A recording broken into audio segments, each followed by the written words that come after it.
sa kanyang apo. Yan guys, magluto tayo ng ang dalagita sa pribadong ospital para maoperahan kung saan posibleng honey sa garlic kalahati hanggang 1 milyong piso ang gagastusin. butter shrimp. Yan yung honey na. Konti na lang.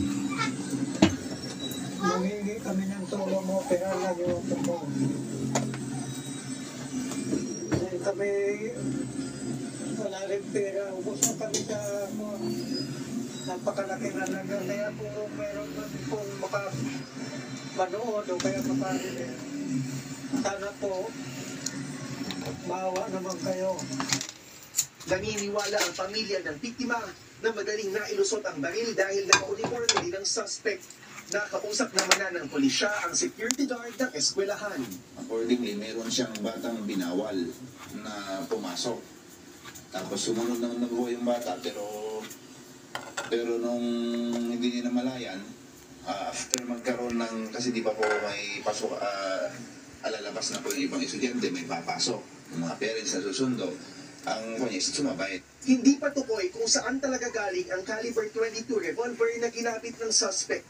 Ayon sa isang eksperto, kung emosyonal at may problema sa mental health ang isang tao, mahalaga ang pakikipag-usap sa kanya ng pamilya para magabayan. Sa mga napakatitinding sitwasyon, minsan ang judgment ng isang tao na dumadaan or merong ganyang klaseng pinagdadaanan ay impaired. Di dapat sana umabot sa ganyang klaseng confusion at kailangan sana yung pagturo ng mga tamang pagharap ng problema, conflict resolution, paggabay ng mga magulang, doon pa rin kasi lagi magsisimula yung disiplina. Samantala, magsasagawa na rin ng parallel investigation ang Schools Division ng Department of Education ng Baesiha. Sa isang pahayag, kinundina ng kagawaran ng insidente at sinating hindi ito katanggap-tanggap. Dapat anilang maging ligtas ang eskwelahan para sa mga estudyante, guro at iba nitong personnel. Umapilan sila sa lahat na maging kalmado at magtulungan para maibalik ang kapayapaan sa paaralan. Kabayan, kanina ay nakapagpaabot na ng tulong pinansyal ang DSWD sa pamilya ng biktima at nagsabi rin sila na tutulong sila sa hospitalization. Samantala, maghapon na sarado ang paaralan at hindi nakapagklase ang iba pang mga estudyante isang araw matapos ang insidente. Kabayan. Maraming salamat, Jervis Manahan, para naman po sa mga may pinagdaraanan at nangangailangan ng tulong. Maraming tumawag sa hotline number na nakikita po sa inyong mga screen. Ang mga inasal chikinisal, ilawan natin ang laki-laki!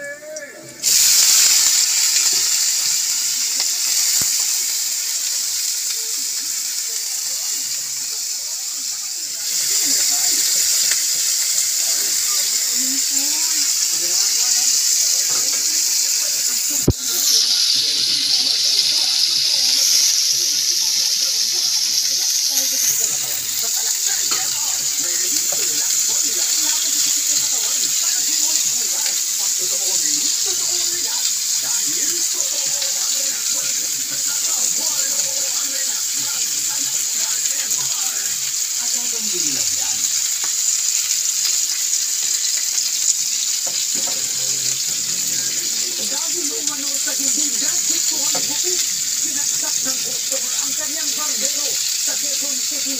Nagpapatrol, Villa Cuadra. Sa kuha ng CCTV, makikita ang pagtakbo ng lalaking nakaputi at paghabol sa kanya ng dalawang lalaki sa Diego Silang Street sa Barangay Pasong Tamo sa Quezon City noong Lunes. Dumaan pa sa Luzon Avenue ang lalaki bago siya muling nahagip ng CCTV na patungo sa Major Marcos Street. Hinabol ang laki matapos niyang saksakin ng barbero. Kwento ng biktima, nagpagupit ang suspect sa kanya bago nangyari ang krimen. Bago nila natin yung lupitan ko, huwag mo na mga ito mo ginawa sa akin. Ako, kung pagtingin ka lang, hindi mo naman galuga. Sabi, tinatang mo na nga lang kung paano naman. Bumalik umano ang suspect makalipas ang ilang minuto at bigla na lang sinaksak sa pisngi ang biktima. Kala ko magbago ulit ng lupit. Hindi nyo naman kasi. Pero kung pinagawa mo na para pumasok ka, kung paano mo meron ito pala yun. Nakatakbo na ako.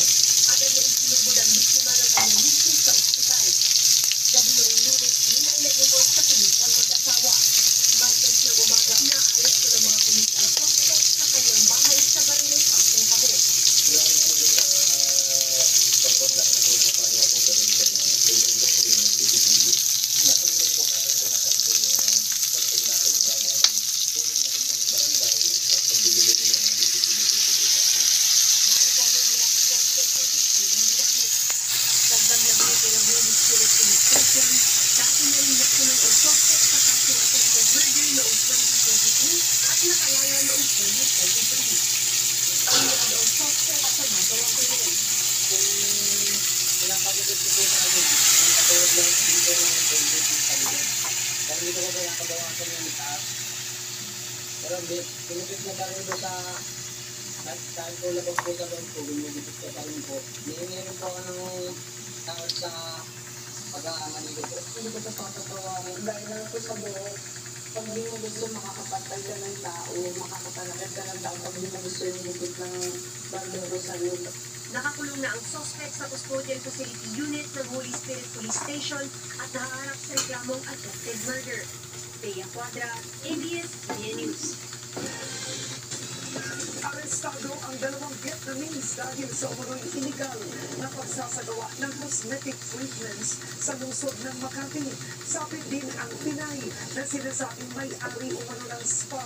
Exclusive nagpapatrol, Jeff Caparas. Vlogging.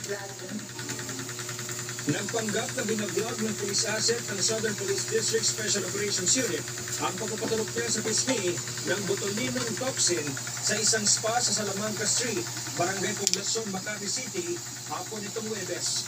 Ang lalaking nakabihis doktor ang target ng entrapment operation ng SPD-DSOU. Nang makuha na ang hudyat mula sa asset, pinasok na ng mga operatiba ang spa. Agad ay naresto ang dalawang Vietnamese na nagpapatakbo ng spa.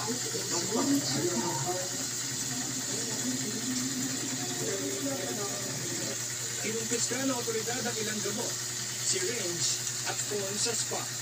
Ayon sa PNP, linisensyadong doktor ang lalaki at walang kukulang mga dokumento ang spa para isagawa ang mga aesthetic procedure o pampaganda gaya ng Botox injections at derma fillers. Kaya inaresto rin ang Pinay na nakapangalang may-ari ng spa. Alam ko yung illegal po, sir, because sabi lang po nila sa akin sa names po, hindi pa sila pang 20 na po. Pedicure and manicure po. Yun naman, sir, yun na po. Hindi pa po yung sabi na po yung una namin pag-ulit. Akala ko po is simple sa loob. Gawang ginawa magbigay ng pahayag ang dalawang Vietnamese. Ayon sa PNP, may isang linggo nilang minanmanan ng spa. May isang taon na rin namanong nasa bansa ang mga dayuhan. Detailed legal siya, meron tayong regular confidential informant. Kasama yun sa trabaho nila na kung mga nasasagat na information ay pinukonfirm na binabalidate. At yun nga, nagsagawa tayo ng test. Babala ng PNP kung nagbabalak sumailalim sa aesthetics procedures, siguraduhin muna ang credentials ng klinika at mga empleyado nito. Napakadelikado, especially kung hindi license at pwedeng ikakasira yung may katawan. No? Halimbawa po, katulad, instead na lumalay, baka lalo papasama at baka ikamatay pa. Patuloy naman ang investigasyon ng otoridad sa kaso.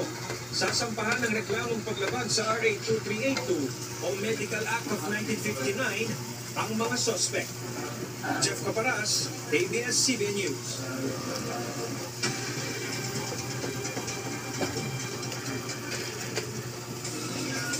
Sa tour sa video ang riot ng mga kabataan sa Barangay Carbon sa Bogo City, Cebu noong Miyerkules ng gabi. Nakuha ng video ang gulo kung saan isang humaharurot ng motosiklo ang biglang sumemplang sa kalsada na nasundan ng batuhan at sigawan. Ayon po sa Bogo City LGU, 11 minor de edad ang sangkot sa riot kung saan 10 taong gulang lang ang pinakabata. Nasa kustudiya na sila ngayon ng City Social Welfare and Development Office at isinasailalim na sa counseling session kasama ang kanilang mga magulang. Pinagbumulta rin sila at magsisilbi sa lungsod kapalit ng kanilang pagkakasala.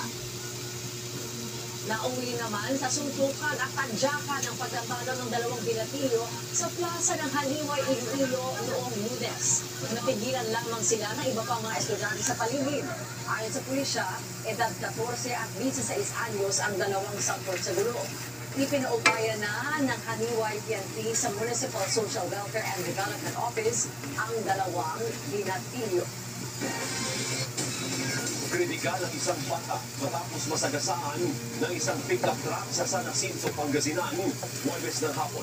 Sa CCTV footage, kita ang tumitiyempo para tumawid ang 5 taong gulang na biktima sa Provincial Road sa Barangay San Vicente. Pagkalagpas ng isang sasakyan, tumakbo na patawid yung bata pero hindi niya napansin na parating naman mula sa kabilang direksyon ang isang pickup truck. Nabangga siya nito at nasagasaan pa. Pinag-uusapan na magkabilang panik kung itutuloy ang pagsasampa ng reklamo laban sa driver ng pickup truck. Sa San Fabian, Pangasinan, isang sugatan matapos masalpok naman ng van ang nakaparadang pulong-pulong sa gilid ng kalsada nitong Huwebes. Sa lakas ng pagkakasalpok, naitulak ang pulong-pulong at nahagip ang isang naglalakad ng estudyanteng nagtabo ng mga sugat. Kung sino maharap ang driver ng van na reklamo reckless imprudence, resulting in physical injuries and damage to property.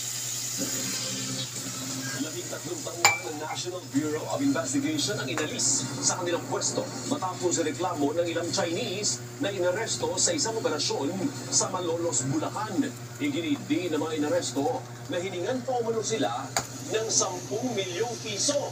Exclusive at Papatrol, Zian Ambrosio. Ipinakita ng kaibigan ng siyam na Chinese nationals ang buwas sa nasirang nilang kwarto sa isang resort sa Malolos, Bulacan nang salakayin at arestuin sila ng mga tauhan ng NBI Special Task Force noong July 14. Sinira din naman ang mga CCTV sa loob ng resort. Inakusahan na 10 na sa Pogo at illegal na pagpapatakbo ng isang eskwelahan ng mga naaresto. Ibinalurgad din ni Chu ang umunang pangingigil ng ilang operatiba ng NBI STF. Sabi niya, unang humingi mga ito ng 10 million pesos kapalit ng kalayaan ng mga inaresto. 10 million, after that is low down until 3 million or 4 million. Dahil dito, nagsumbong na sila sa Chinese Embassy. Git nila, hindi sila sangkot sa Pogo. Mga estudyante lamang muna sila na nagpapatutor sa English at Math sa bansa habang bakasyon sa China. They just came here for the vacation. After they checking the laptop inside is no have any scam. Kinumpirma ni NBI Director Jaime Santiago na nakatanggap sila ng sulat mula sa Chinese Embassy ukol sa irregularidad ng operasyon. Agad na inilipat sa ibang pwesto ang 13 operatiba ng STF. Kasama ang kanilang hepe habang iniimbestiga na ng Internal Affairs Division ang reklamo. Ang Chinese ang huli nila, they did not report the matter to the IOD. Pinaimbestiga na rin ang umunay hinihinging 10 million pesos na pangtubos. Thank them for their prompt response. We're not very satisfied with the results. There were some procedural delays that we have to address pa rin. Sa amin, administrative they are free. Kailan nila ng kaso sa hukuman, masagot ang kanilang mga demand, mga kanilang complaint. Huwebes ng gabi, nirilis ng siyam na Chinese mula sa custody ng Bureau of Immigration dahil umano sa kakulangan ng ebidensya. Bagamat naapektuhan sa nangyari, itutuloy pa rin ang mga dayuhan ng pagbisita at pag-aaral sa bansa. Zian Ambrosio, ABS-CBN News. Nasabat ng Bureau of Customs at Department of Agriculture ang nasa mahigit 200 milyong piso na halaga ng mga smuggled na isda mula sa China. Plano namang ipamahagi ang mga nakumpiskang isda sa mga nasalanta ng bagyo dahil ligtas man ito ang nakainin. Nagpapatrol, Easy Lee. Ininspeksyon ng Department of Agriculture at Bureau of Customs sa port area sa Maynila ang mga nasabat na smuggled na isda mula sa China. Nakumpiska ang 19 na container noong Marso na naglalaman ng kahon-kahong frozen mackerel na tinatayang nasa 202 million pesos ang halaga. Ayon sa DA, ipinagbabawal ang pag-angkat ng mga isdang mackerel at galunggong hanggang Oktubre. Ang pinapangagal lang natin is mga isda na hindi nahuhuli dito sa Pilipinas, tsaka yung mga murang isda katulad ng sardinas. Anything makita mong ganun nung na-imported o mackerel na dumating o nandito sa Pilipinas na binibenta, wala pa October, big sabihin, smuggle dun. Lumalabas ng na-cleared ng mga produkto at wala ring sanitary permit mula sa ahensya.